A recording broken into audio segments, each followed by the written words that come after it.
Europe. L'économie avec vous, Carole Ferry. Comme chaque année, le Salon de l'agriculture est l'occasion pour nos agriculteurs de bénéficier d'une immense caisse de résonance sur les difficultés qu'ils rencontrent. Salaire bas, crise à répétition. On est pourtant, Carole, le plus gros pays producteur d'Europe. Où est-ce que ça coince ? Alors, tout d'abord, Maxime, non seulement on est le plus gros pays producteur d'Europe, mais en plus, on produit quasiment de tout, à part du coton. Alors, ce qui coince, eh bien, il y a la grande distribution. Elle est particulièrement puissante en France. Même le gouvernement n'arrive pas à obtenir que les agriculteurs soient payés au juste prix. C'est ce qui a poussé les jeunes agriculteurs à hurler hier dans les supermarchés Leclerc. On veut vivre de notre métier. Mais ce n'est pas la seule cause. Nos voisins européens sont eux aussi exposés à la volatilité des prix, aux intempéries, aux crises.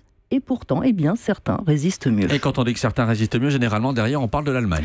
Oui, parce que les agriculteurs allemands ont hérité des fermes-usines du communisme qu'ils ont modernisées et qui sont plutôt rentables.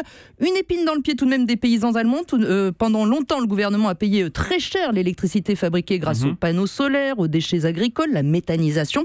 Mais ça, c'est terminé. Et mine de rien, eh bien, ça risque de peser dans le budget des agriculteurs allemands. Alors, est-ce qu'il y a des pays qui s'en sortent vraiment mieux ? Oui, la Pologne, par exemple, grâce à une main-d'œuvre pas chère, bien sûr, mais aussi une politique centrée sur quelques types d'élevage. Pareil pour les Pays-Bas, qui ont tout misé sur quelques secteurs, avec une technologie extrêmement pointue, des agriculteurs hautement qualifiés.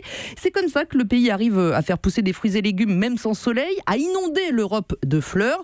Revers de la médaille, bien sûr, le bilan écologique est catastrophique, avec des nappes phréatiques complètement polluées au nitrate. Et c'est ça tout le problème de l'équilibre entre environnement et rentabilité. Et là, on peut comprendre que la France n'est pas forcément envie de ce modèle. Et évidemment, surtout au pays du terroir, de la gastronomie. D'ailleurs, on voit bien la levée de bouclier qu'il y a eu contre la ferme des 1000 vaches. Imaginez, la Chine en construit une de 100 000 vaches actuellement.